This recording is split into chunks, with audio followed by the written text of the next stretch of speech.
Salut à tous et bienvenue pour un nouvel épisode des Super Physique Podcast. Je suis en compagnie de Fabrice et nous sommes les fondateurs du site superphysique.org qui est adossé à la boutique de compléments alimentaires superphysique-nutrition.fr sur laquelle vous pouvez retrouver tous les compléments alimentaires que je prends ou presque. J'ai laissé juste le super viril pour Fabrice ainsi qu'à l'application SP Training qui vous fait votre programme d'entraînement personnalisé et qui vous dit quoi faire à chaque séance avec notre fameuse méthodologie des cycles de progression disponible sur l'App Store et le Play Store. Fabrice, est-ce que cette introduction est assez rapide pour toi? Ouais, elle est très rapide. Par contre, t'es pas au goût du jour parce que le super viril n'est plus de ce monde. Oh, t'as tout bouffé? Le nom n'a pas été homologué par nos amis de la DDPP et ils n'aimaient pas non plus le taureau. Ouais, parce que c'était une allégation en fait, le taureau. Pourtant, t'avais fait une Donc, photo de toi. C'était une photo de toi, je comprends pas. Mais c'est vrai il était beau. Il envoyait du pâté, hein, celui-là de taureau. Mais voilà, il n'y a plus de super viril.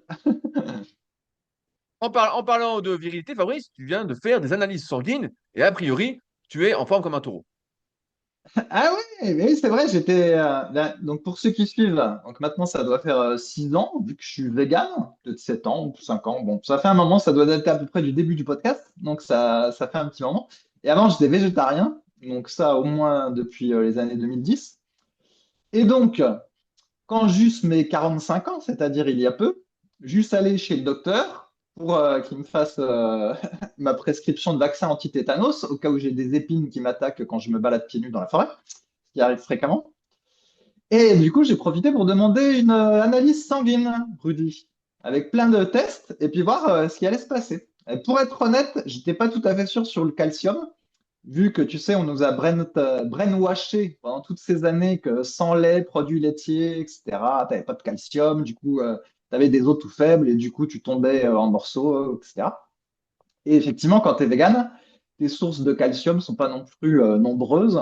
Donc voilà, tu as des, je sais plus, les légumes dits crucifères, peut-être, je crois, il y en a. Il y en a un peu dans les amandes, il y en a un peu dans le tofu, mais bon, c'est vrai que par rapport au lait, il n'y en a pas beaucoup, quoi. Et donc, il y en a aussi dans l'eau, un peu. Et donc, j'avais peur d'être en manque de calcium, Rudy, ou d'être en manque d'autre chose. Eh ben, écoute, tout était nickel, en fait. Sauf une histoire de leucocytes, mais qui n'a rien à voir avec la bouffe. Mais en fait, le calcium était bon. Et donc, pour l'anecdote, je ne sais plus si on en avait déjà parlé, maintenant, ce qui se dit, c'est que pour avoir des bons os, il faut faire de l'exercice. Voilà, comme d'habitude, ça, c'est toujours comme ça. Prendre un peu de calcium, mais pas nécessairement sous forme de produits laitiers, de la vitamine D, et puis voilà. Et en fait, c'est ce La vitamine D, super triptyque-là. physique, hein, sur Oui, superphysique-nutrition.fr, voilà. hein. Ou sinon, tu vas un petit peu tout nu au soleil, 10 minutes le matin, quand le soleil est élevé pour avoir ta vitamine D naturelle et encore si tu habites dans le bon endroit de la France. Mais grosso modo, c'est le triptyque pour avoir des os en bonne santé et c'est pas de se goinfrer de lait comme on nous disait par le passé. On Tu en peux a même te tellement bu goinfrer. qu'on a fait des réserves, Fabrice. C'est ça le truc. C'est Ouais, comme vous bah, buvez du lait et du fromage blanc. On en bouffait, on en bouffait, on en bouffait. En fait, on a des réserves peut-être pour 200 ans. c'est ça. Et voilà, et c'est pas comme avant où on nous rabâchait qu'il fallait prendre du lait et ensuite taper des os nickel, alors que non, tu peux boire du lait et avoir quand même une ostéoporose, une déminéralisation, etc. Ouais, bref, si tu fais pas assez d'exercice et si t'as pas la vitamine D. Donc c'est le triptyque qui compte. Et même un vegan comme moi n'a pas de problème de calcium, Rudy. Et c'est pas la supplémentation avec notre multivitamine, parce qu'en fait, il n'y a pas de calcium dans notre multivitamine. Donc, c'est pas ça. C'est juste l'alimentation à peu près variée et équilibrée, mais végane, qui fait que j'ai la dose. Et effectivement, ça peut pas être les réserves parce que ça date de 6 7 ans. Donc, a priori, là, il n'y a plus de réserve. Donc, voilà. Ah, mais c'est intéressant ces analyses de sang parce qu'en fait, on, pou- on peut toujours pousser déjà le curseur un peu plus loin sur les analyses de sang en allant chercher vraiment des formes particulières ou son profil, par exemple, en acide gras. On peut vraiment pousser, pousser, pousser, pousser si on s'intéresse à la médecine fonctionnelle. Et il y avait un débat, un coup, notamment avec Anthony Berthoud, que je considère comme le meilleur spécialiste français sur l'alimentation, la micronutrition. Et à la question, faut-il absolument combler ses carences sur ces analyses micronutritionnelles? Mais il n'était pas convaincu qu'il fallait combler ses carences avec des compléments alimentaires, dans le sens où quand on comble ses carences, ben, on n'entraîne pas son corps à se battre, entre guillemets, en étant un peu carencé, quoi. C'est comme si on donnait à son corps tout le confort possible et qu'après, il avait du mal, dans une situation d'inconfort, à réagir. Et je trouvais ça intéressant comme point de vue parce qu'on peut toujours faire des analyses, les pousser, les pousser, les pousser. Et malheureusement, le peu d'expérience que j'ai sur le sujet par rapport à certains élèves qui font des analyses très poussées et qui se complémentent après, bah, il n'y a pas forcément de mieux. Et j'en parlais justement avec David, dont je te parlais avant le podcast, qui lui a laissé tomber tout ça aussi quand il s'est rendu compte que finalement, bah, il prenait 50, 60 gélules par jour, cacheton, je ne sais plus combien exactement, mais vraiment une tonne, une tonne, une tonne. Et en fait, bah oui, ses analyses étaient mieux, mais il ne se sentait pas spécialement mieux, il n'y avait pas de différence. Donc voilà, donc on peut toujours pousser plus loin. Mais en tout cas, je n'avais aucun doute sur le fait que tu sois en forme, Fabrice. D'ailleurs, je remarque que tu as le même haut depuis 2 semaines. Alors là, faut que tu nous Oui, expliques oui, encore. ça, Tu l'as pas lavé, tu l'as pas lavé. j'en aurais parlé après. Ça, c'est un deuxième sujet, mais ça, c'est un test in vivo. Effectivement, il a plus de 7 jours, ce truc-là. Non, mais il a pas 15 jours. Je l'ai quand même changé depuis le dernier podcast parce que je tourne avec deux. Mais effectivement, ça fait plus de 7 jours qu'il tient. Donc, pour rappel, c'est le t-shirt manche longue en laine Mérinos. D'ailleurs, il n'est pas full laine Mérinos de chez Decathlon. Et en fait, effectivement, il est très respirant et il tient pas trop mal. Il y a juste au niveau des aisselles que là, il faudrait le laver. Il commence à être un peu défectueux, entre guillemets, de ce côté-là. Mais sinon, il tient bien. Il tient bien. Ouais, et alors, je finis sur les histoires d'analyse sanguine. Donc, au niveau de la créatine, donc par contre, là, en tant que vegan, j'ai vraiment pas beaucoup de créatine en apport alimentaire. Et donc, du coup, je prends 3 grammes de créatine superphysique par jour. Et bah, du coup, j'avais un taux de créatinine qui était bah, dans la moyenne. Voilà. Donc, je sais pas si j'ai un. Voilà. Le terrain fonctionne bien, Fabrice. C'est bon, tu vas pouvoir regarder les deux. Voilà. Sinon, je vous passe tous les trucs triglycérides et tout le tralala, où ça, il n'y a pas de problème. Ah, t'as Là, une tête à encore. avoir du cholestérol quand même. À mon avis, tu dois en avoir au moins 8 Tout le grammes. reste était bon. Après, pour revenir à ce que tu disais sur les analyses, là, le médecin généraliste que je vais voir, on va l'appeler que c'est un vieux de la Vienne. Alors lui, chaque fois que tu viens le voir, il se marre tout le temps, rien n'est jamais grave. Et justement, là, au niveau des leucocytes, mon taux est en dessous de la fourchette dit standard. Et c'était déjà le cas il y a 2 ans quand j'avais déjà eu des analyses, quand j'avais fait mes histoires de vertige. Bref. Et donc, tu sais, toi, tu vas là-bas, tu es un peu inquiet, tu dis, oh là là, Le système immunitaire va plus du tout, quoi. voilà, t'as demandé à Google Gemini ou à ChatGPT, tu lui as donné à manger tes analyses, et puis il te dit, ah, t'as des leucocytes qui sont très bas, tu vas bientôt mourir, c'est très grave, faut que tu ailles voir le médecin. Et en fait, tu vas voir le médecin, tu dis, oh, on s'en fiche, vous avez les leucocytes qui sont un peu bas, mais on commence à s'inquiéter quand on est autour de zéro, je sais pas quoi, enfin, il te file un chiffre qui était vraiment très, très, très bas. Et du coup, ça me fait penser à ce que tu disais là, sur les carences. En fait, si je suis un peu sa philosophie de ce médecin-là, c'est qu'il y a la plage, on va dire, normale. Ensuite, tu peux être en dessous de la plage normale, mais c'est pas très grave. Et puis, par contre, tu peux être vraiment complètement raplapla, tu vois. Et si tu es complètement raplapla, là, ok, faut agir. Mais si tu es juste en dessous, on s'en fout. En gros, j'ai l'impression que c'est un peu ça sa philosophie. Bon, après, peut-être que c'était que pour les leucocytes et peut-être que pour d'autres variables, il se serait plus rapproché de la plage normale. Mais en tout cas, là, il n'était pas très inquiet de cette mesure très en dessous, mon cher Rudy. Et il m'a C'est dit, sur- bah, c'est pas grave, vous c'est surtout fonctionnez avec des leucocytes bas. Ouais, ouais, c'est surtout que les plages sont sans arrêt réévaluées. Et donc, les plages aujourd'hui ne sont pas celles d'il y a 20 ans ou d'il y a 40 ans. Et donc, on ne sait plus trop ce que ça signifie exactement. C'est pour ça que c'est un peu, je fais une caricature, mais c'est comme l'apport en protéines quand on dit qu'il faut 2 grammes par kilo de poids de corps. Je pense à ça parce que j'ai un copain qui est chez moi en ce moment. Il me dit, ah, tu manges pas tant de prot que ça. Ben, je dis, je sais pas. Et je dis, moi, j'ai l'impression d'en manger suffisamment. Il dit, ah, tu pourrais peut-être en manger plus, voir si c'est mieux. Je dis, mais qui est 1,6, 1,8, 2, 2, 2, 2, 4, 2, 5. Je dis, c'est pareil tout ça. Je dis, c'est pas, ça se joue pas. Surtout là, en plus, pour l'analyse, si on analyse, je sais pas, le fer ou quoi, ça se joue pas à 1 ou 2 microgrammes, quoi. C'est pas si précis que ça, surtout que les plages, comme je disais, elles sont sans arrêt réévaluées. On l'a vu pour le cholestérol notamment, où c'est sans arrêt, qui est d'ailleurs pas un problème. Si on regarde Michel Delorgeril qui explique bien tout ça. Et donc, finalement, bah, si t'es un peu en dessous, bah, c'est pas grand-chose, quoi. Tout va bien. Si t'es un peu au-dessus, tout va bien. C'est pas si précis que ça, quoi. Mhm. Cela dit, pour les protéines, puisque tu reviens dessus, c'est vrai qu'à l'époque, dans les années 90 ou 2000, souvent dans les magazines, ils étaient plus sur 2,2 ou 2,4 Bah, grammes c'est de de la protéines par conversion. kilo C'est de de la poids de corps. conversion du système US, 2,2. C'était Ouais, 1 gramme par livre. Voilà. Et comme c'était 450 grammes, 454 grammes une livre, bah, en conversion, ça fait 2,2 grammes dans les magazines américains. Ouais, bon, je me souviens plus, mais en tout cas, c'est vrai qu'après, par la suite, dans les années 2010, il me semble qu'il y avait eu des méta-études ou des études qui disaient que pour la muscu, à partir de 1,6, c'était pas si mal et qu'en fait, voilà, il n'y avait pas besoin de monter nécessairement jusqu'à 2,2 ou 2,4 comme on croyait par le passé. Mais voilà. Ouais, ouais, ouais. Et puis après, ça dépend de ton apport calorique total, jusqu'où tu dois monter pour pouvoir grossir. Mais aujourd'hui, ça ne nous concerne plus parce qu'on n'est plus dans cette optique de grossir, grossir, grossir. Mais quand on était tout Ah maigre, bah ça, bah, en non. fait, on mangeait, on mangeait, on mangeait. Et on se disait pas, merde, il manque 50 grammes de protéines. En fait, on avait surtout 50 grammes de trop, souvent, vu qu'on mangeait beaucoup. Ok, alors, qu'est-ce que j'ai comme deuxième sujet, Rudy? Garde le rythme. Ah, le trépied, Fabrice. Rassurez-moi, personne ne Ah regarde le oui, podcast. oui, ça fait plusieurs fois qu'on a des messages où les gens disent que j'ai pas de trépied. Bah oui, forcément, là, je tiens le téléphone avec ma main en appui sur mon genou. Et donc, c'est pour ça que le téléphone, il bouge un peu. Et donc, voilà, rassurez-moi, j'espère que personne ne regarde cette vidéo de bout en bout pendant 1 heure. L'idée, c'est que c'est un podcast, donc vous êtes censé faire quelque chose à côté. Vous n'êtes pas censé me regarder, à part un coup de temps en temps pour Mais tu vérifier que je suis étais bien là, tellement mais beau, c'est tout. Fabrice, on dirait Brad Pitt. Un petit peu loin de Brad Pitt quand même.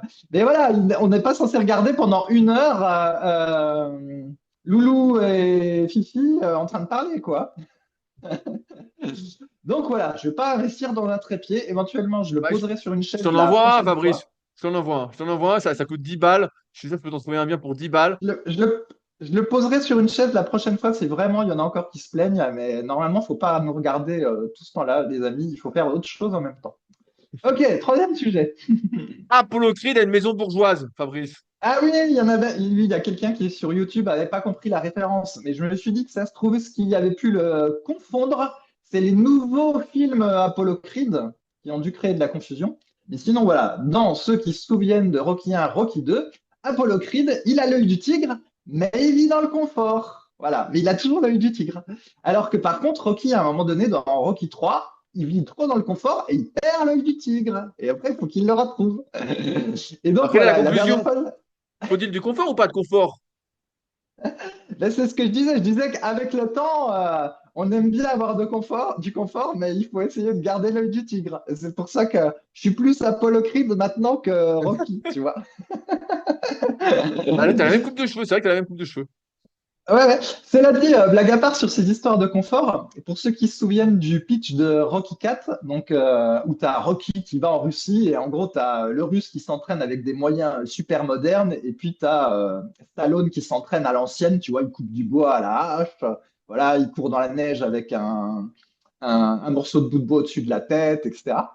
Et en fait, si tu regardes les vidéos où on voit les Dagestanais du MMA qui s'entraînent au Daghestan, alors je sais pas si c'est des vidéos vraiment significatives ou si c'est du marketing, mais en gros, ils courent dans leur colline de la montagne, ils soulèvent des pierres, ils font du développé militaire avec des pierres, ils prennent les pierres autour d'eux, enfin ça ressemble vraiment un peu au Rocky 4, quoi. Et c'est assez drôle, parce qu'en fait, ils explosent tout en MMA là, avec leur sambo et en fait, ils s'entraînent comme dans Rocky 4.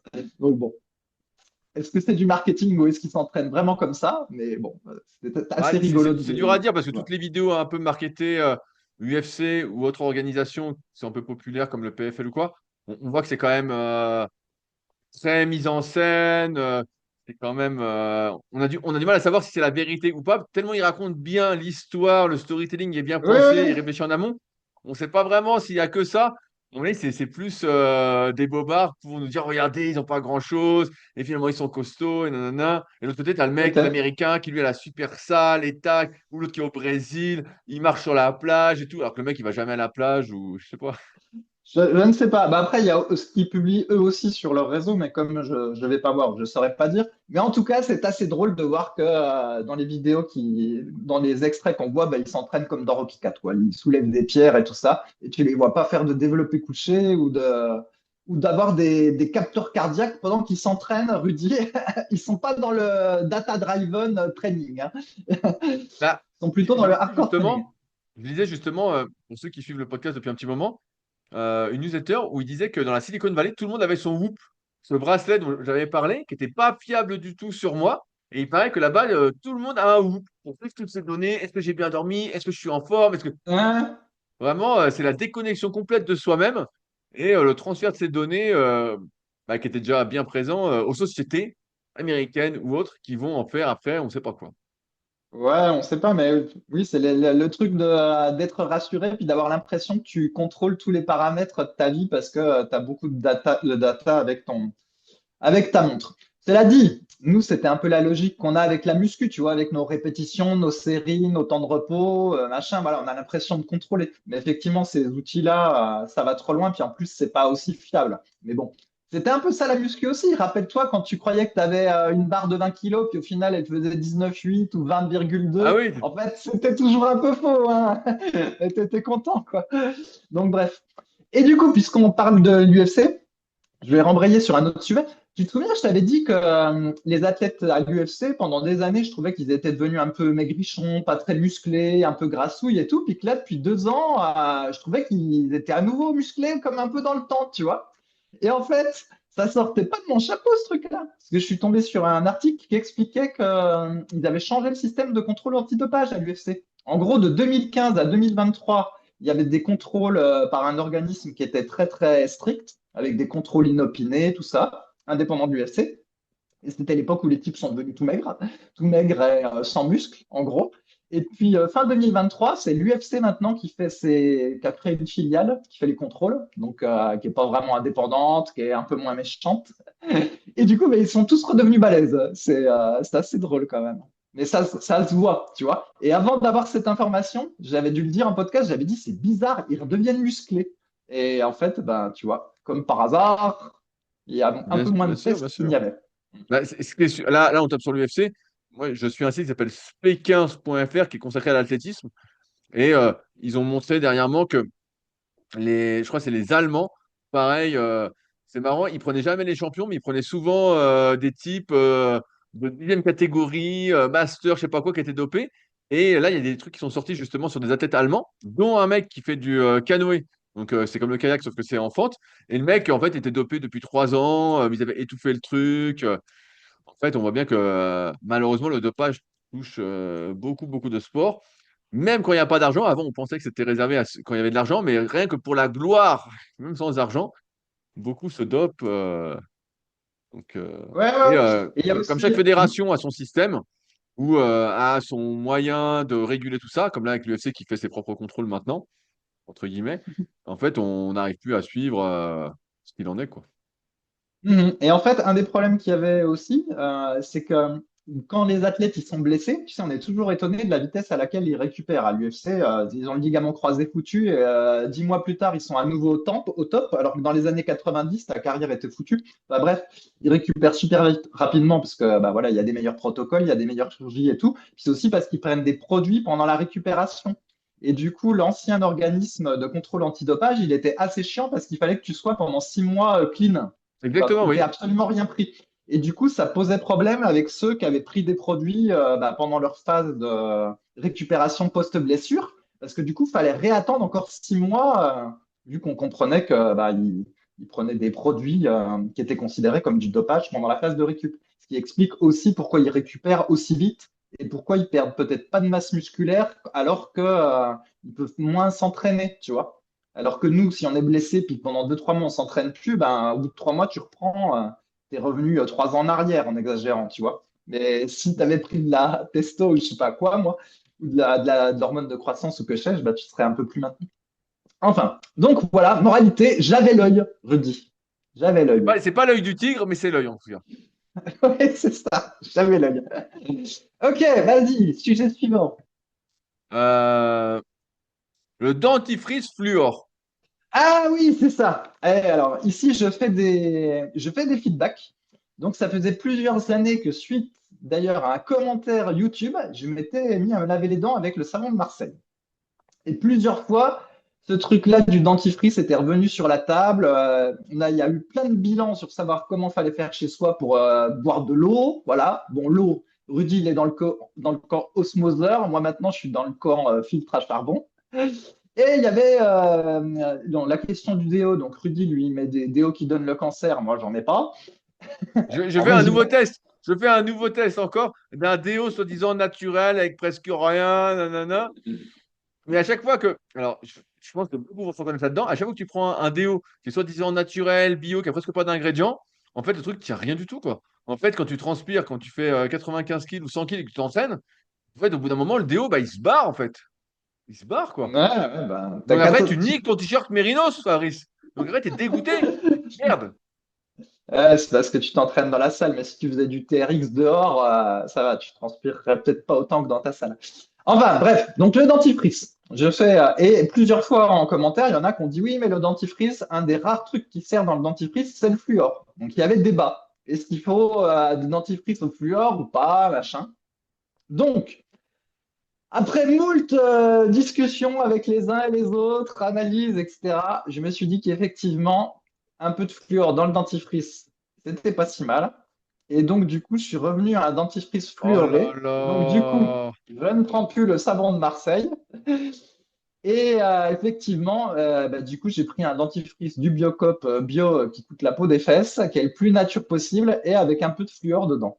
Voilà, j'ai changé après plusieurs années de savon de Marseille et je fais le feedback, voilà, pour Et donc, est-ce admettre que tu que as les dents peut-être plus je me suis blanches? trompé. Eh ben, voilà, c'était là où j'allais en venir. Et ben, mine de rien, j'ai l'impression qu'elles sont légèrement plus blanches. Et ça, ce serait possible parce que le savon de Marseille, ça a tendance à faire un petit dépôt. Et donc, ça se trouve, il avait un petit dépôt sur mes dents. Et je les trouve un peu plus blanches. Bon, faudrait que je réaccueille mon petit neveu chez moi pour lui poser la question, vu que lui, c'est la voix de la vérité. Parce que ma femme, je ne sais pas si ça peut être la voix de la vérité. Bah, elle, Mais elle te bon. dit ce que tu veux entendre. Elle est sympa. En tout cas, voilà, je suis passé au dentifrice fluor, donc je ne suis plus team savon de Marseille, en tout cas pour le dentifrice. Voilà. Moi, je dis savon de Marseille, d'ailleurs, c'est l'abréviation ça peut être savon artisanal maison, hein. J'appelle ça savon de Marseille parce que c'est plus facile à comprendre, n'est-ce En tout pas? cas, Un moi, il me Rudy. reste toujours des savons de Marseille, entre guillemets, artisanal maison que tu m'as envoyé. J'en suis bien content. Il me reste Oui, encore oui. quelques-uns. J'en ai au moins, je pense, jusqu'à la fin de l'année. Vu que je me lave pas trop Ouais. souvent parce qu'il faut pas trop se laver. Donc, une fois par semaine, c'est suffisant. Là, ouais, tu sais qu'il faut pas trop se laver, c'est une polémique encore ce truc-là, Mais hein. je sais, c'est pour ça que je lance. Non, non, mais ouais, faut pas trop se laver en fait. En réalité, il y a plein de trucs qu'on fait trop, hein. Même les oreilles, tu sais, avant, comment dire, les cotons-tiges, maintenant, on te dit qu'il faut plus mettre de coton-tige. Bon, faut dire qu'il y en a qui enfonçaient trop loin, mais même il y en a qui disent qu'il faut même pas mettre le doigt dans ton oreille en fait. Faut juste faire le pourtour de ton oreille, mais faut absolument rien mettre dans ton oreille. Et Puis ici, laisser le il truc y a de la gérer tout cérumen, seul en qu'est-ce fait. que tu fais? Ben, en fait, quand on a trop, ça tombe tout seul en fait. Ouais, c'est ça. Non, mais T'as fait le test, t'as fait le test. bah, oui, je fais le test si on veut, parce que Et maintenant, ça je laisse. tombe? Tu sens que ça tombe? Bah, de temps en temps, ouais, ça déborde un peu. Tu passes ton doigt vite fait, mais tu enfonces pas le doigt dans ton oreille, en fait. Ah, je déconne pas, c'est la Mais nouvelle non, non, mais je préconisation. sais, mais bon, moi, des fois, alors, je raconte un truc. Comme je vais à la fruitière, elle va faire mes courses. Il n'y a pas de coton-tige. Le type, tu te tapes la bonne femme de la fruitière ou quoi? Non, Faut pas pas du la tout, mais fruitière. j'y vais 2 fois par semaine faire mes courses. Il n'y a pas de coton-tige. Donc, des fois, je suis en rate de coton-tige et il faut que j'aille au Ouais, supermarché tout ripou pour en acheter. Donc, en fait, j'ai la flemme d'y aller. Je me dis, ah putain, faut que j'aille là-bas, ça me fait chier ouais, d'encourager tout ouais, ça. Donc, j'en ai plus. Et donc, des fois, pendant 2, 3 semaines, j'ai plus de coton-tige. ouais, Et après, bah, bah ouais, allez, j'y vais. Et là, je passe le coton-tige et je me dis que putain, là, il me faut plusieurs cotons-tiges ouais, pour enlever tout le truc, hein. ouais, bah, je suis d'accord. Mais moi, je fais plus de coton-tige, effectivement. Et en fait, donc, ce que je fais, donc, sous la douche, ou dans la piscine, ou dans le lac, de temps en Ah, temps, piscine! tu passes un peu d'eau sur les pourtours, mais en fait, l'intérieur, je nettoie plus. Ou alors, avec le pouce, je vais juste. Mais je sais pas, oublier comment elle s'appelle, cette petite partie-là, la toute petite partie. Je pourrais pas dire, j'ai pas Euh, fait l'anatomie des oreilles.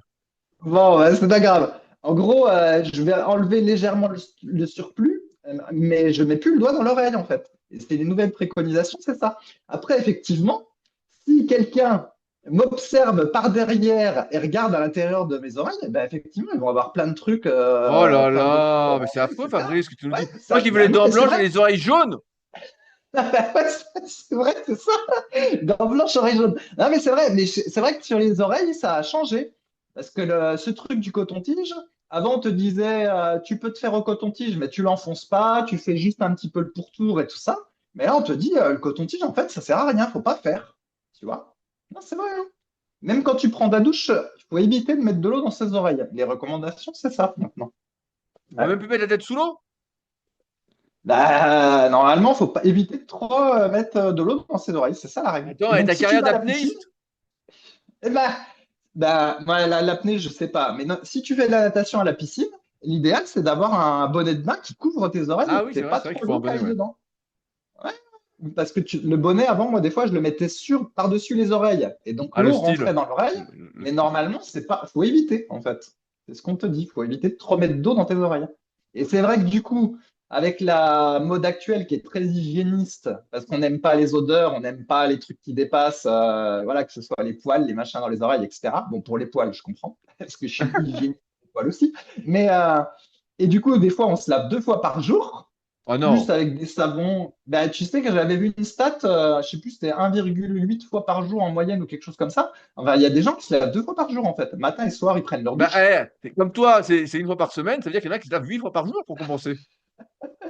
Non, mais nous, on pouvait se laver 2 fois par jour. Genre, tu te rentraînes le matin, tu prends une douche le matin, puis tu prends une douche le soir. Mais il y en a qui se lavent une fois avant d'aller au travail, puis une fois avant de se coucher. Donc, ça fait 2 fois par jour. Et éventuellement, ils vont faire 2 fois du savon, plus ils vont faire du coton-tige dans les oreilles, etc. Et ben en fait, ça, c'est trop. En fait, c'est trop.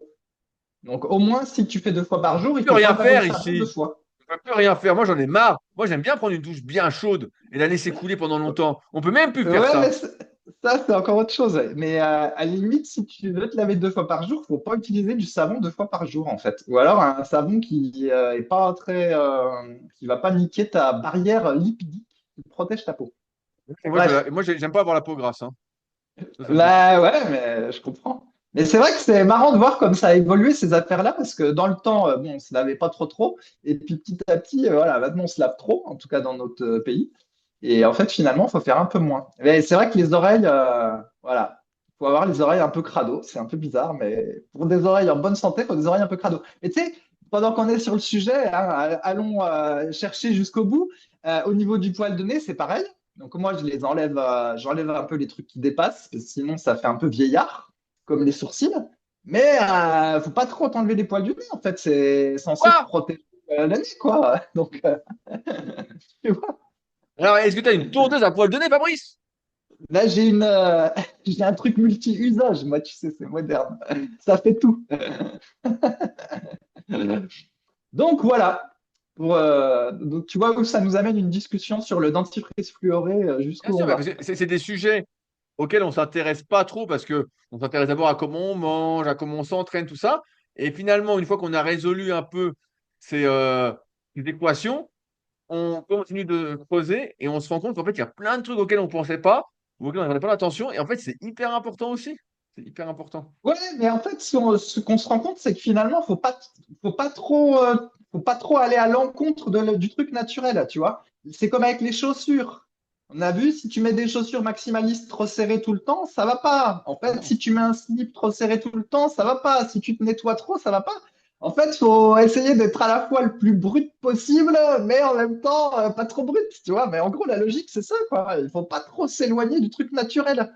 C'est parce qu'on est un peu fait pour être capable de marcher pieds nus. Bon, bah, pas sur le macadam, malheureusement, mais tu vois, on n'est pas fait pour se curer les oreilles tout le temps. Les chiens, normalement, t'as pas besoin de leur nettoyer les oreilles tout le temps, tu vois. Et quand ils ont un surplus, bah, ça se barre tout seul. Donc, bah ouais. De la même façon, tu brosses pas les dents de ton chien. A Ah bah, priori, si tu... pas ce sujet, parce que j'ai vu qu'il avait les dents qui commençaient à être un peu jaunes, tu vois. Ouais, Et je me suis bah, remis ça se chez... trouve, tu files de la merde. Et donc, j'ai été voir le veto. Je me suis dit de faire des vaccins. Bon, bref, je raconte ça, on s'en fout. Et je dis, voilà, je dis, je vois les dents. Il a commencé à avoir une petite plaque sur certaines dents. Regardez tout ça. Il me dit, ah, oui, on va me dire, ah, c'est très léger, tout ça. Il m'a dit, en général, le chien que vous avez, on lui fait une fois un détartrage dans sa vie et c'est tout, quoi. Et elle me dit, il n'y a rien de grave, ça. Et je dis, bah, est-ce qu'il faut lui brosser les dents? Il me dit, ah, bah, si vous pouvez lui brosser les dents, effectivement, c'est bien. Mais je dis, il va jamais se laisser faire, le chien. Donc là, il faut que j'aille acheter une brosse à dents pour tester. Une brosse à dents pour enfant, il m'a dit, pour voir si je peux lui frotter les dents. Mais je crois qu'il va jamais se laisser faire, ce sagouin. Ouais, je suis pas sûr qu'il se laisse faire, mais déjà, ça dépend ce que tu lui donnes à manger. Enfin bref, on va pas se lancer dans les trucs de chien, mais normalement, il n'est pas censé avoir voilà, les dents qui ont du tartre si tu lui donnes pas de trucs sucrés ou Ah non, bah ça, susceptibles de c'est sûr. générer. Ça, c'est sûr qu'il en mange pas, mais après, pareil, j'ai parlé de la bouffe, tout ça. Il m'a dit, bah, tiens, bon, c'est comment c'est. Je vais pas refaire le topo, mais Hmm. on sait peut-être pas plus que nous, quoi, malheureusement, vu les recherches qu'on fait. Ok, allez, sujet suivant. Fluoré. Alors, sujet suivant. Macron fait de la muscu. Ah oui, oui, oui, ah oui, ça. Donc ça, c'est un truc, à chaque fois, je suis épaté. Donc, en gros, on avait vu Macron qui faisait le cake avec sa photo où il était en train de taper sur un sac, là, avec son biceps congestionné, il y a pas si longtemps, je sais plus, 1 an ou 2 ans, voilà. Il faisait l'homme viril. Il faisait un peu l'homme viril. Bref. Et dernièrement, il a pris l'avion avec un écrivain qui s'appelle Emmanuel Carrère. Et Emmanuel Carrère a dit que en plusieurs années qu'il avait côtoyé Macron, Macron avait très peu changé, sinon qu'il était plus musclé depuis qu'il s'était mis à la muscu. En gros, c'est à peu près la phrase qu'il a dit. Je pense qu'il faut aussi un peu le lèche-cul parce qu'ils doivent être un peu copains. Mais bon, toujours est-il que voilà, il a dit ça. Avis Et gratos, allez. ouais, ouais, bon, c'est vrai que je casse un peu parce que c'est macaroni et tout ça. Et dès que c'est macaroni, ça me fait, depuis le pass sanitaire, tu sais, j'ai des trucs. Bref, et en fait, quand tu vois donc Jeff Bezos qui fait de la muscu, Zuckerberg qui fait de la muscu, Macron qui fait de la muscu, hop, et en fait, c'est un truc dont j'avais déjà parlé en podcast, c'est que avant, tu faisais de la muscu, t'étais un con, en On fait de fait. la natation et Années du 80, rugby. ouais, années 90, années 2000, tu fais un muscu. La muscu, t'es un con. T'as un muscle à la place du cerveau. La muscu, c'est un truc de con. T'as le droit de faire de la muscu que si c'est en préparation physique. Si tu fais de la muscu pour l'hypertrophie, en fait, c'est pas bien. C'est que t'es con. Hein, c'était comme ça. Et en fait, maintenant, de nos jours, c'est si tu fais pas de muscu, si t'as T'es pas un un petit con. peu de muscle, t'es une merde. Et bah ouais, non, mais c'est ça. Et en fait, ça devient un truc un peu de CSP+. Alors, pas de CSP plus boomer, quand même, pas jusque-là. CSP plus, tu sais ce que c'est? Catégorie socio-professionnelle supérieure. En gros, voilà, les gens un peu aisés. De prendre soin de son corps et de faire de la muscu et d'avoir un corps qui reflète un peu son niveau social. Et en gros, Ah, maintenant, donc, c'est donc les ça veut dire que je suis en pauvres. haut de la pyramide alors. Bah, hé, la preuve, hein? T'es un entrepreneur, tu vois, ça colle. Et, et en gros, maintenant, j'exagère un peu, mais en gros, tu auras les pauvres qui seront gros, puis entre guillemets, qui seront cons à force de passer du temps sur TikTok et tout ça. Et tu as les CSP+, qui, eux, ils vont pas sur TikTok parce qu'ils savent que c'est de la merde, qui s'entretiennent le cerveau, puis qui s'entretiennent les muscles. Et en fait, voilà comment la muscu, qui avant était un truc de con, maintenant, ben, c'est devenu un truc de catégorie sociale, catégorie De bobo. socio-professionnelle C'est devenu un truc de supérieure. bobo. Incroyable, incroyable le changement. Bah, peut-être pas bobo, mais c'est quand même fou, quoi. Avant, c'était un truc de con. T'en faisais, t'allais rester tout petit toute ta vie. Maintenant, c'est un truc, c'est le truc cool, quoi. Et pour te dire, il y a même Macron qui, à un moment donné, j'ai vu dans le Canard un verbatim. Donc, un verbatim, c'est une citation qui était citée sur la croissance française ou je sais pas quoi. Et il avait employé des termes de la muscu en disant oui, faut muscler la croissance française. Puis il avait réussi à caser le mot, je sais plus, hypertrophie ou croissance musculaire dans sa phrase, ce qui montrait bien qu'il était à fond dans la muscu. Mais tu vois, c'est des trucs, c'est complètement irréel pour nous qui avons commencé il y a 20 ans, 25 ans en étant des marginaux, tu vois. Et là, maintenant, c'est super cool de faire de la muscu. Premier point. Deuxième point, tu sais, à chaque fois, je te dis que je vois de plus en plus d'athlètes hybrides, voilà, autour de chez moi. Surtout que là, c'est les vacances, donc il y a du monde. Et c'est vrai que maintenant, des garçons qui courent et qui sont musclés, il y en a pas mal en fait, hein. Alors qu'avant, des types comme moi qui faisaient de la muscu plus du cardio, c'était marginal. Mais maintenant, il y en a plein, hein. C'est ça, d'accord. Il y en a plein, hein. On a même l'impression que ceux qui font de la muscu à fond, et donc qui consacrent du temps et de l'énergie pour être musclés, ils ont intégré qu'il fallait faire aussi du cardio. Et j'ai un peu l'impression que maintenant, ceux qui sont à fond dans la muscu, ils feront du cardio, en fait. Ouais, Tu ouais, vois? il y a beaucoup moins. Ah, en fait, c'est que tout c'est démocratisé aussi. Bah, toi, tu n'es pas sur les réseaux sociaux. Mais ce qui a le vent en poupe, effectivement, c'est d'être un athlète hybride. C'est-à-dire de faire de la muscu et une activité cardio qui souvent est la course à pied. Et Ça. donc, on voit des gens qui font les deux et qui ont des super physiques, qui sont très, très bons. C'est un peu comme j'ai organisé, bah, tu n'as pas suivi, mais tu verras la vidéo lundi, j'imagine, à 18h sur ma chaîne YouTube sur les super fit games. Mais c'est un peu ce Tu penses, je truc-là. suis abonné, hein? J'espère voir ton commentaire, hein. Premier, je l'épinglerai ton commentaire, hein, pour montrer que tu suis. Mais bref, tout ça pour dire que c'est un peu la mouvance actuelle. C'est que nous, on a commencé la muscu. Voilà, c'était comme tu disais, c'était marginal. Fallait surtout pas en faire. Quand on était un peu musclé, on disait qu'on faisait un autre sport. Voilà, on disait on fait de la natation, du rugby, nanana. Fallait surtout pas dire qu'on faisait de la muscu. Maintenant, faire de la muscu, bah, c'est même plus suffisant. Tu vois, à un moment, il y a eu quand même cette mode un peu bodybuilding. Il fallait être vraiment musclé, on va dire 2010-2020, tu vois. Tu faisais que muscu, muscu. Et là, depuis, allez, après 5 ans, c'est cette mode un peu de l'hybride où tu fais muscu plus cardio, où tu essayes d'être un athlète un peu plus complet. Euh, donc c'est intéressant de voir ça en tant qu'observateur parce que c'est vrai, moi j'ai commencé en 2001, toi avant les années Non, mais 2000, et on voit que maintenant, celui qui va pas à la salle, on dit, ah bon, tu fais pas de muscu? Je dis, c'est bizarre. Ou le mec qui ouais, court c'est de pas, la. même le mec qui court pas, on se dit, mais il court pas. Comment c'est qu'il court pas? C'est bizarre, t'as des problèmes quelque part. Tu vois, maintenant c'est vraiment devenu la norme pour tout sportif de faire un peu les deux. Alors après, j'ai l'impression que ceux qui font de la muscu font un peu de cardio. Alors, des fois, pas à fond, mais ils en font quand même un petit peu.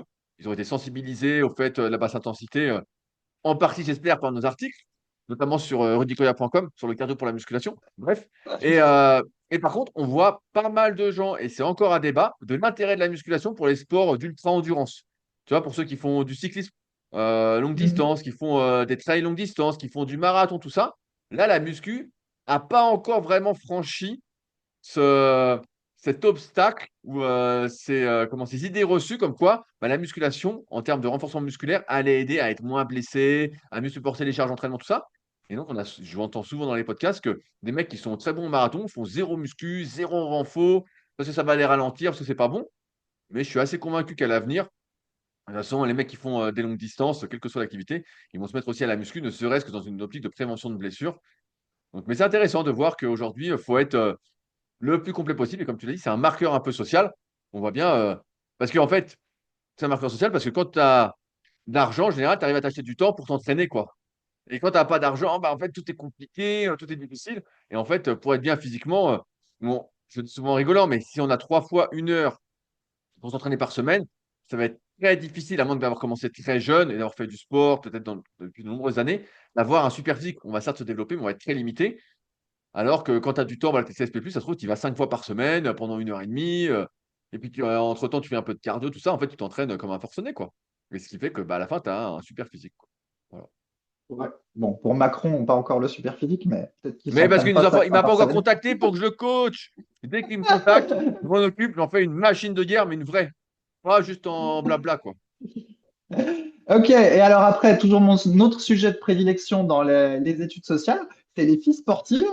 Et donc là, comme il y a beaucoup de touristes, j'observe bien, comme d'habitude. Et là, sur la course à pied, franchement, les filles, c'est très, très installé. Et il y a vraiment plus de filles qui courent que de mecs. Il y a beaucoup de filles et d'hommes qui courent en couple. Et même des fois, j'ai déjà vu des familles où ils sont tous à vélo et il n'y a que la fille qui court, en fait. Tu vois? Ah Et bon? soit le mari, il est à vélo, soit sinon, je sais pas moi, le frère aîné, il va être sur le vélo et c'est la fille qui court. Donc en fait, ça, des filles qui courent, il y en a plus que de bonhommes hein, dans ce que j'observe. Et elles sont à fond en plus, hein, elles courent pas mal. Et la dernière fois au Biocop, alors au passage au Biocop, là c'est pareil, tu peux faire de l'étude sociale à 2 balles. Quand j'y vais, s'il y a 10 personnes dans le Biocop, il y a 9 femmes et moi. En gros, Mais ça veut dire il que y t'es a une femme? quasiment C'est le coming out? il n'y a jamais de bonhomme. Il n'y a jamais de bonhomme au Biocop, ou alors éventuellement ça va être une famille, mais sinon il n'y a jamais de mec. Il n'y a que des femmes de plus de 35 ans souvent. Mais il y a des jeunes quand même de temps en temps, mais c'est marginal. Bref, et ben, la dernière fois, j'ai vu une fille à peu près du gabarit de June, donc assez musclée, ce qui semblait impensable avant, tu vois. Mais ça veut dire que maintenant, ben, voilà, tu y a mettre des filles balèzes, en fait. Tu vois, des Bien filles qui sont sûr. balèzes, voilà, directement, comme ça, dans la rue, dans les magasins. Alors qu'avant, voilà, déjà, c'était rare un mec balèze, mais alors si vous voulez une fille balèze encore moins, ben là, tu as des filles qui sont balèzes maintenant. Tu Ouais, ouais, imagines le changement, il y en a Rudy? plein. Moi, j'en vois sur les réseaux. Puis il suffit que tu ailles dans une salle CrossFit, comme j'avais été à Montpellier. Là, j'avais été à M34. Et en fait, tu vas dans la salle, tu as plein de. Donc, tu as des gars qui sont balèzes, tu as des filles aussi qui sont balèzes. En fait, tu es là, tu dis, oh putain. Et en fait, mais qui s'entraînent tous les jours ou 4 5 fois par semaine. Ça, Voilà. ça, pas de problème. Mais Avec voilà, intensité, tout ça. Non, mais il y en a vraiment beaucoup, beaucoup, beaucoup, beaucoup, hein. ouais, Le muscle est devenu voilà, beau. Alors qu'avant, c'était laid. ouais, il y a un peu de ça, ouais, il y a un peu de ça. Ouais, c'est vrai, il y a un peu de ça. Enfin, que de changement, Rudy. Donc voilà, le changement, tout le monde s'est mis à la muscu et le changement, maintenant, il y a beaucoup de femmes, de filles qui sont sportives et pas qu'un peu, en fait. Ouais. Gros, gros changement. En parlant de ça, le squat complet overload, c'est chaud. Et pourtant, il a été revenu, il arrive à fond, Fabrice.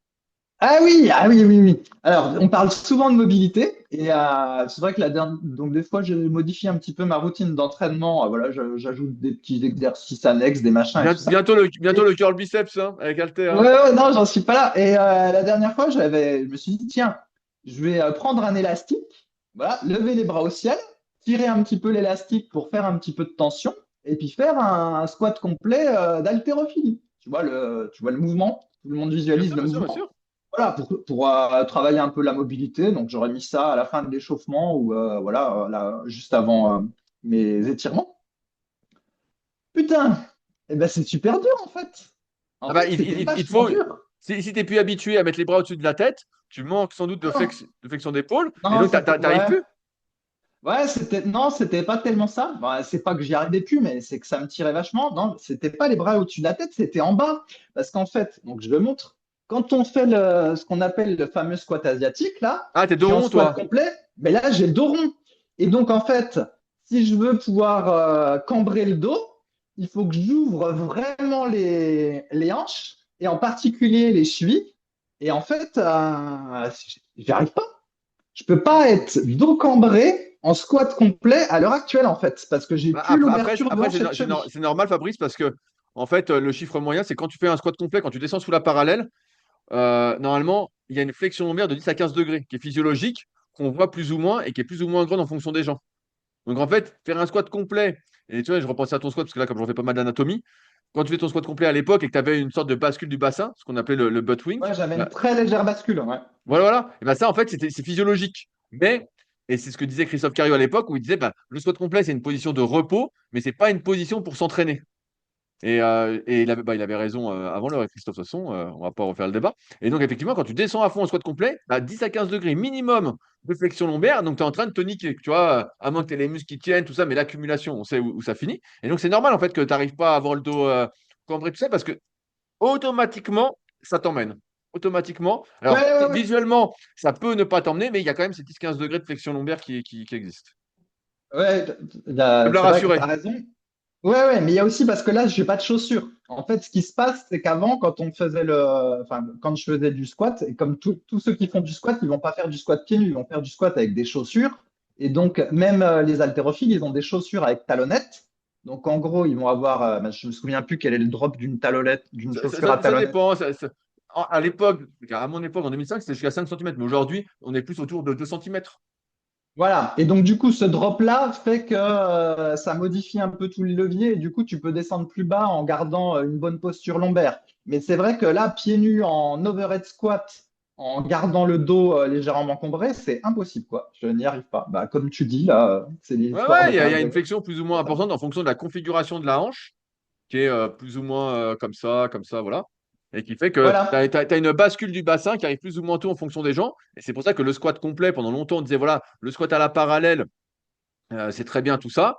Mais dès que tu descends en bas, bah, en fait, tu accentues les pressions sur le bas du dos. Même s'il y a des muscles qui peuvent tenir, ils vont pas tenir indéfiniment et ça demande de toute façon beaucoup de travail pour qu'ils tiennent. Donc, Ouais, voilà. ouais, ouais. Après, c'est vrai que ce qu'on appelait aussi squat complet, en réalité, c'était pas squat complètement complet, quoi. Normalement, t'es pas censé écraser complètement, tu vois ce que je veux dire? Bien sûr, bien sûr. Visuellement, on a l'impression que tu touches, mais en réalité, normalement, t'étais pas censé trop toucher. Mais bon, vous touchez très peu. Mais c'est vrai qu'effectivement, il y a une petite bascule en squat complet. Mais là, la bascule, elle est assez grosse quand je fais le test, hein. Ouais. Ah là Eh là. ouais. Ah, après, le squat overhead, j'en avais parlé dans les secrets du sport avec mon pote Benjamin Rupier de CrossFit Annecy. Et lui qui coach depuis plus de 10 ans dans une boxe, il me disait, ça c'est un mouvement, avant on le mettait un peu comme obligatoire, c'était un peu le mouvement phare du CrossFit et même des premiers tests de mobilité qu'on appelait FMS, pour ceux qui connaissent. Mhm. Et donc c'était un peu le test pour dire, ah bah voilà, qu'est-ce qui coince, ah oui, tu n'y arrives pas, donc il faut vraiment s'entraîner pour y arriver. Et en fait, c'est un peu le débat que j'ai vu Ben cette semaine, on en a parlé. C'est voilà, faut-il vraiment chercher à faire ce mouvement-là, étant donné tout ce que ça implique en termes de mobilité, ou faut-il finalement se contenter du squat gobelet pour la majorité des gens et qui s'entraînent plutôt que de passer des heures et des heures à pouvoir faire ça, quoi. Ouais, ouais, non, mais tout à fait. Mais en fait, pourquoi je voulais aborder ce truc-là? Bah, déjà, si tu te souviens, à un moment donné, j'avais parlé, je sais plus, d'une méthode d'entraînement aux US ou quelque chose comme ça. Et justement, le test de mobilité qu'il faisait, c'était de faire du squat overhead, mais à vide. Mais je crois qu'il descendait que en demi, parce que effectivement, ça te permet de tester pas mal de paramètres de mobilité. Mais en Bien fait, sûr, j'en bien sûr. parlais, c'était aussi pour dire que voilà, même en étant mobile, et ben là, je serais bien en peine de faire un squat complet, même pas overhead, parce que je pense en ouverture de hanche et de cheville, eh ben, j'y arrive Non, à t'as 1000. pas de moyens fessiers, Fabrice. Oh là C'est pas... Non, mais je là. mettrais pas trop de pression. J'aurais pas envie de mettre une charge par là-dessus, tu vois, avec la cheville qui est très en extérieur et tout qui est très en extérieur. Je serais pas à l'aise à mettre de la charge là-dessus là, à l'heure actuelle, hein, c'est moi qui te le dis. Je me sentirais pas assez fort pour faire ça. Anyway, et ce que je voulais dire, c'est les haltérophiles. C'est là qu'on voit, en fait, tu vois le niveau athlétique démentiel qu'ont ces athlètes-là en termes, tu vois, de mobilité, tout. C'est de la folie, en fait. Hein. Mais bien Ils sûr, vont faire ça avec 100, 200 kilos. Enfin, c'est monstrueux, quoi. Monstrueux. ah, en CrossFit, bah là, il y a les CrossFit Games qui commencent. Je crois que ça commence demain ou après-demain, au moment où on fait cet enregistrement. Et donc, pareil, les mecs du CrossFit, ils sont monstrueux là-dessus. Des fois, c'est des épreuves, squat overhead, maxi ou quoi, ils sont hyper forts. Et c'est vrai que c'est un très bon test de mobilité, mais qui n'est pas suffisant pour déterminer vraiment ce qui manque, comme je peux faire dans les bilans que je fais en coaching premium. Mais c'est vrai que c'est un truc et avant, bah, tu vois, c'est un peu comme la muscu. Avant, tu allais au club d'haltéro, bah, tout le monde arrivait à faire ça. Ou en salle de CrossFit, les premiers adopteurs, ils y arrivaient. Puis maintenant, tu n'as plus personne qui y arrive. En fait, ça demande trop de travail de mobilité par rapport à nos habitudes quotidiennes. Et donc, c'est plus possible, quoi. C'est plus possible. Mhm. Ok. Eh ben, je crois qu'on arrive au bout des sujets, non? Ah non, il en reste un, Fabrice. Ah là Et là, vas-y, en plus vite. je voulais dire un truc. Parce que j'ai bien avancé sur l'anatomie du pied. Et podologue et hallux valgus. Ah oui, alors attends, que je me repère. Oui, donc ça fait partie des rendez-vous vieillerie. Donc, je suis allé voir le podologue, le rendez-vous annuel, là, avec mon pied foutu. Et on a discuté semelles, voilà, toutes ces choses. Et donc, je lui ai montré les fameuses chaussures minimalistes. Voilà. Donc, discussion. Hop. Bon, après, il s'est pas trop mouillé. Il a dit que voilà, c'était bien si j'avais de la place pour mettre les orteils dans les chaussures, etc. Et en gros, ce qu'il m'a dit, c'est que lui, bah, il y avait beaucoup de gens qui avaient des problèmes aux pieds. Et le problème qu'il avait, c'est que des fois, bah, les gens, bah, ils sont un petit peu gros, quoi. Un petit peu gros. Et donc, c'est pour ça qu'ils ont mal aux pieds. Et en plus, a fortiori, s'ils ont un hallux valgus et tout. Et en fait, il disait que le problème, c'est qu'il avait beau essayer de dire gentiment aux gens que bah, il fallait qu'ils maigrissent un peu, bah, en fait, ça passait pas, quoi. Ben En non. gros, il disait non, trouvez-moi la solution pour que j'ai pas mal. Et le type, bah, il dit bah ouais, mais bon, il y a trop de contraintes, quoi, faut maigrir un peu. Bref, donc ça, c'est le premier sujet. Et effectivement, comme on a déjà parlé plein de fois, quand tu es gros, tu es vraiment perdant partout. Hein. T'as mal partout. Le moindre problème est exacerbé parce que tu es gros. Et le deuxième truc, mais tu connais peut-être, est-ce que tu connais le taping? Le Oui, taping. tout à fait, je vois. Ok, donc pour ceux qui connaissent pas, ben, en gros, on se met des espèces de scotch voilà, Multicolore, on choisit sa petite couleur. voilà, sur les muscles et tout. Alors, c'est un peu comme du bondage, mais en moins rigolo. Et en gros, il m'a fait un taping pour mon orteil qui était tordu. Voilà, donc il m'a montré. Donc, vous visualisez, moi j'ai mon pied, j'ai mon gros orteil de pied qui penche, voilà, penche vers l'intérieur. Voilà. Ouais. Heureusement, c'est pas trop, mais c'est la merde quand même, faut bien le dire. Parce que plus ça va aller vieillissant, plus ça va être la merde. Et après, c'est moche et douloureux. Et en gros, il m'a fait un petit taping et il me scotche quelque chose sur l'extérieur du gros orteil et jusqu'à la cheville, grosso modo. Et en gros, bah, ce scotch, il tire un petit peu l'orteil vers le bon sens. Voilà.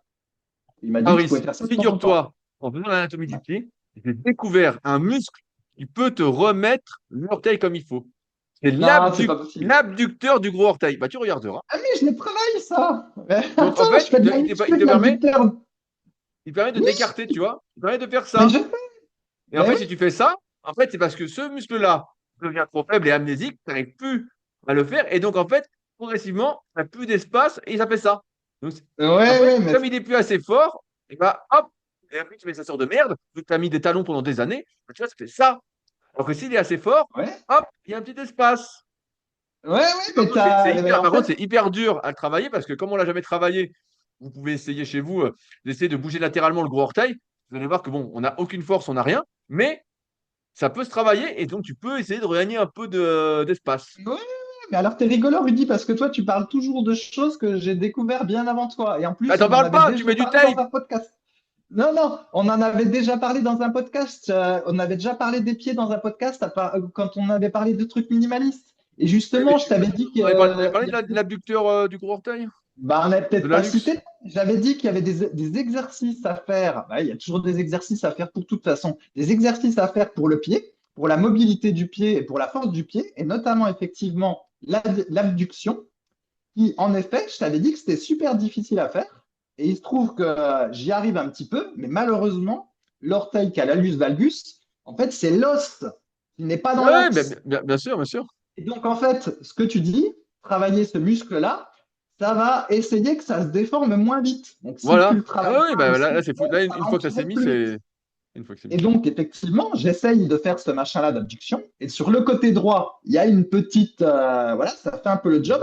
Mais sur le côté un peu foiré, voilà, ça bouge très, très, très peu. Mais effectivement, quand j'avais fait ces tests-là il y a plusieurs semaines, eh ben, je me suis rendu compte que j'étais pas très bon. Mais j'ai progressé du côté qui n'a pas trop la lus valgus, mais l'autre, c'est vrai que ça va pas bien. Ah ouais, Et en parce que là, effet, il est inhibé vu que ça pousse comme ça. Il est trop ouais, je étiré. sais Et pas. quand le muscle est étiré, c'est la relation tension-longueur, Fabrice. Il n'a pas de force, ce salaud-là. Il est trop étiré. Ouais, bah, il y a une histoire qu'il a peut-être moins de force, mais de toute façon, l'os est tordu, donc à un moment donné, tu peux pas lutter contre l'os. Mais si, si, je fais des petits exercices comme ça, figure-toi, à la fin de ma séance. Il faut que Et tu même charges des maintenant, fois, il faut que tu mettes des poids. Faut que tu mettes des poids. Faut que tu mettes des ah élastiques, tout non, ça.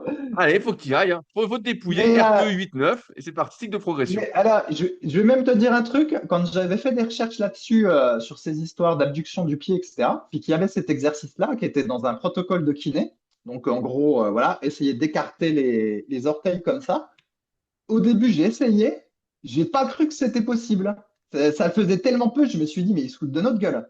Et je suis tombé sur une vidéo où tu vois le pied d'une femme, alors désolé, ça fait un peu fétichiste, où effectivement, elle arrive vraiment à déplacer son orteil sur le côté, quoi. Bien Et là, sûr. je me suis dit, putain, incroyable. Et alors, ça m'a fait rire parce que à Ah, j'y arrive un l'époque peu, où Fabrice, j'y arrive un peu. Je ouais, l'active, là, je ouais, bah, vois. ça y est, il va nous filmer son orteil parce qu'il est fier. Et en fait, à une époque où j'étais à fond dans la mobilité, là, avant de niquer le dos, j'essayais de faire des pompes indiennes, des machins, tout ce que tu veux, tu sais, tu veux être le plus mobile possible. Et puis finalement, tu t'aperçois que ne serait-ce qu'écarter ton orteil sur le côté, eh ben, tu as bien du mal de le faire. Et donc Putain, voilà. j'y arrive mieux à gauche, Fabrice. Ouais, ouais, mais je sais, mais on voit que tu dois découvrir ce truc-là il n'y a pas longtemps parce que ce que tu fais Ah ben, là, je travaille pas. J'ai pas de problème, donc je travaille pas. Je peux pas tout travailler. Là, il faut ouais, travailler mais le après, fléchisseur de la luxe, l'extenseur de la luxe, l'abducteur de la luxe. À la fin, ouais, et à la fin, je fais quand les biceps? ouais, ouais, non, mais je suis d'accord. Mais et c'est pour ça qu'en fait, moi, marcher pieds nus dans la forêt, et je l'ai déjà dit, en fait, ça travaille la mobilité des orteils déjà tout seul. En fait, quand tu mets pas de chaussures et que tu marches en extérieur, et ben, ça fait déjà un peu la mobilité puis l'abduction. Tu vois, c'est normal. En fait, Bien ça sûr. bosse un peu tout seul. Mais il n'en demeure pas moins que, voilà, dans certains cas, il faut rajouter des exos. Et effectivement, moi, je fais. Mais visuellement, on voit pas trop, quoi. Je suis toutes mes forces, et puis en fait, il se passe rien. Comme, comme un, comme un type au chiottes puis qui est constipé, tu vois, il me fait toutes ses forces, il se passe rien. Et ben, c'est pareil. Belle Ça fait comparaison. pas Belle, grand-chose. belle Ouais, comparaison. c'est ça. Mais j'essaye parce que c'est un. Comment on se dit, si l'intention est là, eh Bien sûr. ben, il se passe Après, il faut peut-être un arriver peu à. quelque Tu chose. vois, à gauche, j'arrive à sentir le muscle et à droite, pas du tout, quoi. Ah, j'ai un petit peu là. Ouais, mais moi, je fais ça depuis longtemps, mais j'ai progressé d'un pied, bah, celui qui est pas trop foiré, mais l'autre, effectivement, il progresse pas trop. Ah Alors que ouais, sur le il est en petit orteil, position. Ça va pas. sur le petit orteil, on est Non, plus le petit orteil, il n'y en facile. a pas. Non, normalement, il y a pas de. Il y a pas Bon, en tout d'abducteur. cas, moi, j'arrive à le décaler. Alors, je sais pas si c'est l'abduction ou quoi, mais le petit orteil, il Non, décale normalement, bien. Mais le dans mes gros, souvenirs, il y a plus il y de a mal. pas. Il y a rien. Mais tu sais, il y a plein de trucs rigolos. Alors, par exemple, là, si je me mets comme ça, là, en squat asiatique, eh ben, j'arrive à tenir, à lever quatre petits orteils et à garder le gros au sol. Tu vois, il y a tout plein de trucs que tu peux faire pour Bon, bah, travailler les bientôt la orteils. vidéo YouTube de la danse des pieds, la danse des orteils. Non, non, mais on rigole, c'est un petit peu ridicule, mais en fait, pas tant que ça, parce qu'on s'aperçoit qu'on peut avoir des problèmes aux orteils si on fait pas ce qu'il faut. Donc voilà. Et c'est aussi pour ça que je m'entraîne pieds nus, parce que je vous donne un exemple. Si vous faites, il y a plein d'exercices finalement qui sont intéressants. Si vous faites des fentes arrière, un de mes exercices favoris parce que ça travaille plein de choses sans trop mettre de stress sur les articulations. Ça fait l'équilibre, ça fait l'étirement du psoas. Et si tu le fais pieds nus, eh ben, ça t'étire les orteils aussi. Eh, bien sûr, bien sûr. Ouais. Si tu le fais en chaussures, ça étire un peu, mais pas tout à fait pareil. Tu le fais pieds nus, tu sens vraiment que, ils sont bien, ils travaillent bien tes orteils. Et il y a l'autre exercice, je vais appeler ça le front squat au TRX, où pareil, là, tu as les orteils qui bougent. Et même si tu fais, je sais pas moi, des élévations des mollets sans chaussures, et ben voilà, tu as tes orteils qui travaillent un peu. Avec Bien sûr. chaussures, ils sont contraints, ils travaillent pas bien. Et donc, du coup, mais par contre, la muscu, il faut quand même la faire avec des chaussures. Quand tu mets de la charge, voilà, faut mettre avec des chaussures, ne serait-ce qu'au cas où tu as un haltère qui te tombe sur le pied. Donc, la muscu, c'est avec des chaussures. Mais quand tu fais de la muscu sans charge, où là, tu n'as pas de risque, et ben là, c'est mieux de faire pieds nus. Voilà, parce que comme ça, tu travailles d'autres petites choses. Ou même l'exercice dont on parlait la dernière fois, qui est très bien pour l'équilibre et le fessier moyen. Là. Donc, on met un élastique entre ses jambes, on se met sur une jambe et on écarte la jambe opposée avec l'élastique. Donc, tous ces exercices-là à la con dont on parle régulièrement, l'avantage, c'est qu'il suffit de les faire une série, ça va. Une série 3 fois dans la semaine, à Ouais, la même fin deux de... fois, une série 2 fois dans la semaine, ça fait déjà quelque chose. Voilà, on fait ça soit à la fin de son échauffement. Bah, c'est un peu comme les Hellfly à l'élastique, ça peut se faire en échauffement, ça, ou ça peut se faire en fin de séance.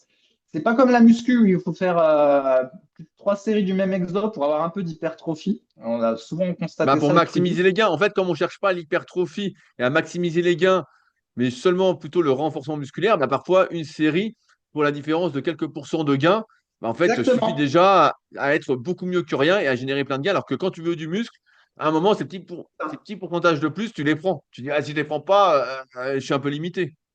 Voilà. Ouais, ouais, puis on avait vu aussi avec la muscu, vu que c'est quand même un podcast muscu à l'origine, c'est si tu fais 3 séries, si tu fais 3 séries, si tu fais une série de couchés, une série d'inclinés à 10 degrés, une série d'inclinés à 20 degrés, et ben c'est pas la même chose que faire 3 séries de couchés, en fait. Ah ben Ça, non, non, ça donne pas la même hypertrophie. mais bien Alors sûr. qu'à l'inverse, dans une optique mobilité, et ben au contraire, ce serait mieux de faire enfin, de multiplier les angles. Bien sûr. Voilà.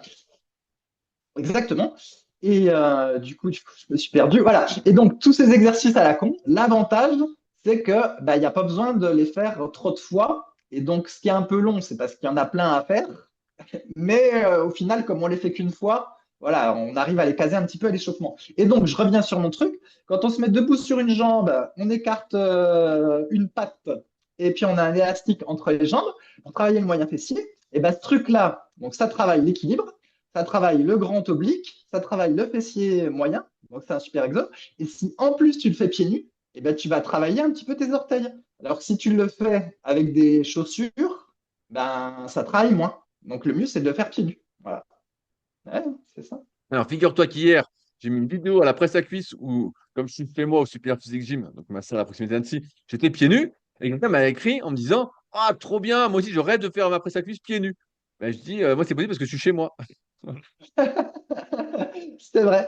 Bah après, oui, après tu pourrais mettre des chaussettes. Mais encore que là, voilà, ça je sais pas Ah, pour les ces chaussettes, j'aime pas mouvements-là. trop parce que ça glisse un peu, tout ça, là, c'est l'entre-deux, c'est pas fou, quoi.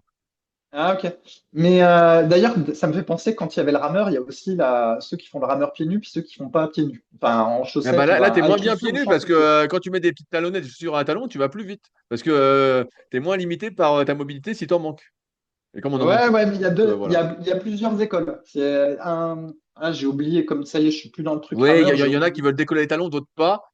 Moi, j'ai remarqué qu'en décollant les talons, c'était quand même mieux. Mais il y en a pour qui Et ça, ont une super mobilité. Et c'est vrai que s'ils décollent pas les talons, ils peuvent pousser avec le talon. Et pour eux, c'est mieux. voilà, mais il y en a aussi qui font sans chaussures et même des types qui ont des bonnes perfs. Donc, il y a vraiment plusieurs écoles. Et donc, du coup, j'ai perdu le fil. Ah oui, je voulais dire, là, pour le coup, pour la presse à cuisse, bah, je sais pas si je le ferais pieds nus, moi. Parce qu'en fait, là, du coup, tu n'as pas de soutien de la voûte plantaire et vu les contraintes que tu mets, est-ce que c'est pas trop, là, dans ce cas-là? Ouais, ça m'a l'air Ah, d'aller. Comme je fais ça depuis tout le temps, depuis tout le temps, depuis des années, je pense que je suis habitué. Je pense pas. d'accord. Je Parce que me sens tu te mieux, souviens. je me sens plus en contact. Et comme j'ai les pieds qui sont assez forts, en tout cas sur la flexion, mes orteils ils sont assez forts. Et que c'est un truc que je travaille. Bah, en fait, ça va, j'ai le pied vraiment contracté, quoi. Parce que tu te souviens qu'un des arguments aussi des chaussures quand on faisait de la muscu type squat, etc., c'était qu'il fallait soutenir la voûte plantaire parce que Ouais, sinon elle ouais, était ouais, peut-être mais pas ça assez c'est une forte connerie pour. aussi parce que t'as des Ah, ça, muscles. c'est des bullshit, ça? Bah, il y a Ça, des c'est les muscles muscles. qui sont censés tenir la voûte plantaire. Et j'ai plus tout en tête là, parce qu'il faut que je m'y remette là. Mais il y a des Ben, muscles qui je sont me doute. censés tenir. Est-ce En qu'ils fait, vont c'est être pour ça. suffisants? C'est pour ça, si tes muscles sont assez forts, il n'y a pas de souci. C'est si t'es faiblard, ah bah oui, mets de la mousse à crever pour amortir. Mais sinon, pas pour Ouais, lui. mais enfin, ouais, bon, ok. Ça dépend faiblard de quoi, Pareil, quoi. est-ce que Tu tu vas as pas. les Est-ce que pieds, tu fais? est-ce que tu as les pieds assez forts ou pas, quoi? Ouais, ben bon. Est-ce que tu as les pieds assez forts pour mettre pour faire 20 kilos au squat ou pour faire 160 au squat pieds nus, tu vois? C'est ça. Ben, bon, voilà. Moi, la muscu pieds nus, là, je recommande pas, par contre. La muscu avec barre haltère, alors je changerai peut-être d'avis dans le futur, mais je sais pas, vu que j'en fais plus. Mais muscu barre haltère pieds nus, ça, je Bientôt la tenterai pas. reprise, Fabrice, on sait que tu vas faire les biceps. Ouais. D'ailleurs, j'en suis à pas mal de mois de TRX, donc je vous refais pas le bilan, mais pour les biceps, ça marche pas, hein. Ça marche pas. Bon, on s'en doutait. En gros, vu que le curl TRX, c'est à peu près l'équivalent du kickback avec halter, et on sait que voilà, ça marche pas. Ça brûle, mais ça donne pas de muscle. Ouais. Mais ça fait une petite contrainte sur les articulations, etc. Donc ça vaut le coup d'être fait quand on vise pas l'hypertrophie. Voilà, bon, en renfo, Mais c'est bien. En renfo, c'est bien. en renfort, c'est bien, mais ça fera pas de muscle. Il n'y a pas d'étirement, il n'y a pas assez de tension, ça fait pas le muscle. Comme le kickback avec halter, où vous pouvez bombarder le kickback avec halter, même en faisant des négatives, de T'auras un tout ce peu de que vous triceps voulez. au début, ça te fera prendre un peu, mais voilà, Un tout petit ça peu, sera mais ouais, limité. ça marche pas bien. Ouais. Ça change pas, c'est toujours pareil. Et d'ailleurs, toi qui avais fait ton guide isométrie, je te fais un peu de pub. Dans ton guide isométrie, tu dis que ça n'aide pas à prendre du muscle ou tu as changé d'avis sur le sujet? Non, non, mais en fait, c'est toujours pareil, c'est un continuum. L'isométrie est moins efficace que de faire, si je fais de l'isométrie au curl incliné, c'est moins efficace que de faire du curl incliné excentrique, excentrique. Toujours pareil, Ouais, ok, ça ok. va prendre un peu, mais ça reste limité, tu vois, c'est toujours pareil, c'est toujours limité. Ok, ok. Et alors, du coup, comment t'expliques qu'il y en a qui arrivent à choper des gros avant-bras juste en travaillant les avant-bras en isométrie, simplement à force de tenir des barres Ouais, en tu fait, vois. à un moment, on avait remarqué, c'est un peu comme le grand dorsal au soulevé de terre, tu te souviens? Les mecs, Ah oui, ils font jamais de ah oui, mouvement oui, oui. pour le grand dorsal et puis ils font du soulevé de terre et ils ont le dos énorme. Et tu te dis, bah, c'est bizarre, comment ils font tout ça? Je comprends pas. Ouais, ouais, Et en ouais. fait, Bah attends, explique quand même pour ceux. chez Ouais, certaines explique, personnes, attends. Parce qu'en vas-y. fait, le grand dorsal travaille beaucoup au soulevé de terre, mais en isométrie, les stabilisateurs, je sais pas quoi, comme on dit, Oui, synergique ou une il tient connerie comme l'épaule, quoi. ça. En gros, il est comme ça. Donc, tu es Voilà. un peu étiré, mais ça bouge pas. Ton épaule n'est pas censée bouger. Tu n'as pas d'adduction du bras, tu n'as pas de rétropulsion. euh, Voilà. voilà. Et donc, comme il n'est pas moteur, eh ben, en théorie, pour l'hypertrophie, ça ne doit pas donner d'hypertrophie, quoi. Voilà. Mais il y Bah, en a, léger, comme normalement Gilles, très léger, quoi. voilà. Voilà. Mais il y en a, comme Gilles Pinheiro, dont il y avait la À fameuse l'époque. vidéo du 20 à je sais pas combien au À soulevé de 200, terre, je crois là. que c'était 20 200 à l'époque. Ben, à 200 au soulevé de terre, et encore, après, c'est le début de sa séance, quoi. Et il y avait des dorsaux qui étaient gros. Je pense qu'il aurait eu encore plus gros s'il faisait une Ouais, et puis il traction. y avait Pousseur de fonte aussi sur les forums qui avait un dos Ouais. énorme avec ça. J'en ai vu plein en compétition de force, hein. Plein, plein, plein, plein. Ok, ok. Donc, c'est génétique, en fait. Bah, en fait, il y a un moment, on voit que chez certains qui ont du potentiel, l'absence de mouvement. Parce que là, sur certaines courses répétitions, en plus, c'est de la force. Donc, on est très loin d'atteindre l'étirement du tendon, vu qu'il faut au moins 30 à 35 secondes pour d'efforts en continu pour avoir ça. Bah, en fait, on va dire que l'absence de mouvement, mais avec une charge très, très, très, très lourde, de manière répétée sur des séances, des mois, tout ça, bah, fait prendre du muscle. Et ceux qui sont doués, qui sont faits pour le grand dorsal, qui sont faits pour les fléchisseurs ou les extenseurs du poignet, ça compense l'absence de mouvement. Alors que quand tu n'es pas doué, bah, tu es obligé de pas. C'est toujours pareil. C'est comme faut-il faire les bras ou pas? Si tu as les bras courts avec le biceps qui s'attache au milieu de l'avant-bras, puis le triceps qui est collé au coude, bah, tu fais l'exercice de dos, l'exercice de pec, et puis tu prends des bras. Maintenant, quand tu n'es pas doué, bah, tu es obligé de faire les bras en isolation pour essayer de prendre des bras. Et ce sera sans doute moins bien que si c'était fait pour les bras. Donc voilà, Ouais. c'est pareil pour les Et avant-bras. en C'est plus, que alors si plus, tu fais, regarde, souviens-toi, Amaury et le Suisse, j'ai oublié son prénom, comment il s'appelait, David, sur David. les, voilà, sur les forums. Les mecs faisaient que du pinch ou du gripper, tout ça. Il n'y avait pas beaucoup de mouvement, il n'y avait pas d'étirement, tout ça. Mais ils en faisaient C'était tellement, comme ça, hein. voilà. Et ils avaient des avant-bras monstrueux parce qu'ils n'arrêtaient pas de faire un volume et ils mettaient une intensité qui était tellement importante que ça compensait l'absence de mouvement, quoi. Ça compensait. Maintenant, quand tu n'es pas doué, bah, ça compense rarement. Ou alors, il faut faire. Encore une fois, c'est toujours le truc, c'est oui, moi je veux faire du bras de fer pour avoir des gros avant-bras. Non, c'est parce que tu adores le bras de fer qu'à la fin, ça te donne des gros avant-bras. Tu vois, c'est le raisonnement inverse. Et est-ce que tu es capable de faire tout le volume d'entraînement de mon pote Alan, par exemple, qui est champion de France de bras de fer, et donc ça lui donne des avant-bras parce qu'il fait plein d'exos, tout ça? Bah, la plupart du temps, c'est non, parce que toi, tu veux des avant-bras. Donc, tu n'auras pas les avant-bras, sauf si tu te passionnes de bras de fer et qu'après, à force de faire de l'isométrie hyper lourde, tu as des avant-bras terribles. Mais il faut faire un volume monstrueux, quoi, que personne ne peut faire, quoi. Ah, Mhm. ne fera pas, quoi. Voilà. Je vois. Ok, moi je sais plus pourquoi on était parti dans cette direction-là, mais bon, c'est pas grave. Ça C'est fait grave. un Eh ben, rappel. C'était pour voir si tu avais changé d'avis sur ce non, truc-là de non, bah, l'isométrie. c'est toujours pareil, Comme malheureusement. des fois, il y a des cycles. Alors, pour ceux qui ont de la mémoire, en fait, je crois que c'était Bob Hoffman, il me semble, qui, dans les années 30, 40 ou 50, il avait remis l'isométrie au goût du jour parce qu'il avait publié un nouveau magazine.